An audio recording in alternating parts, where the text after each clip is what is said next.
తారీఖు అనుకున్నప్పుడు అందరూ ఏమన్నారంటే మీరు వస్తే ఇది మాకు ఈ రిలీఫ్ ఆపరేషన్స్కి ఇబ్బంది అయిపోద్ది, మాకు దయచేసి మీరు ఈ రిలీఫ్ ఆపరేషన్ మీరు అడ్డం అయిపోతారని చెప్పారు. సో వారి సూచన మేరకు నేను ఆగిపోవాల్సి వచ్చింది.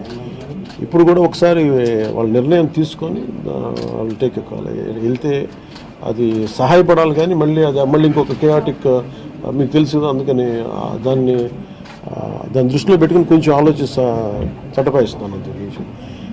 లేదు కొంచెం ఇబ్బంది లేదంటే ముందు మెయిన్ అధికారులు పాపం గత 72 గంటల నుంచి వాళ్ళు నలిగిపోతాను నిద్రాహారాలు లేకుండా. సో వాళ్ళని దృష్టిలో పెట్టుకొని మళ్ళీ నేను వెళ్ళి సహాయపడాలి, కానీ మళ్ళీ అది అదనపు బరువు అయితే మళ్ళీ రెస్క్యూ ఆపరేషన్స్ ఇబ్బంది కలగకూడదని చెప్పి నేను దాన్ని దృష్టిలో పెట్టుకొని నేను స్వయంగా నేను పర్యవేక్షిస్తున్నాను.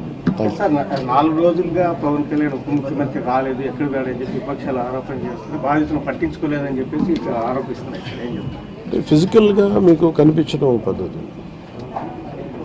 అంటే వాళ్ళు ఏమనుకుంటారు, నేను బోట్ వేసుకొని రెస్క్యూ చేయడం కుదరదు కదా, ఆ బాధ్యతలు లేకుండా ఎందుకుంటాను, అది ఏంటంటే అనాలి కాబట్టి అంటే తప్ప ఎంటైర్ మీరు చూస్తే మా పిఆర్ మెషినరీ, మన పిఆర్ పంచాయతీరాజ్ మెషినరీ మొత్తం ఎంటైర్ వర్క్ చేస్తాం మా సైడ్ నుంచి. అంటే అట్లా సార్ ధైర్యం చెప్పడానికి కూడా రాలేదని చెప్పేసి వాళ్ళు ఆరోపణ చేస్తున్నారు కదా, అది నేను అట్లా అనుకోవట్లేదండి. అంటే ఏమైపోతుంది, ధైర్యం చెప్పడానికి వెళ్ళి ఒక్కసారి మీద పడ్డారనుకోండి, పరిస్థితులు ఎలా ఉంటాయంటే ఇప్పుడు నేను మొన్న పింఛన్ డ్యామ్కి దీనికి వెళ్ళాను, నేను వెళ్ళి సహాయ కార్యక్రమం అంటే నేను ఒక ప్రత్యేకమైన పరిస్థితిలో ఉన్నాను, అది మీరు అర్థం చేసుకోవాలి. ఇప్పుడు నేను వెళ్ళి కూర్చుంటే వెళ్ళిపోదని రెస్క్యూ ఆపరేషన్స్కి ఇబ్బంది కలగకూడదన్నది ఒకటే నన్ను, ఆ సూచన ఒకటి నన్ను ఆపినాను, అంతమించి వేరే అవ్వలేదు.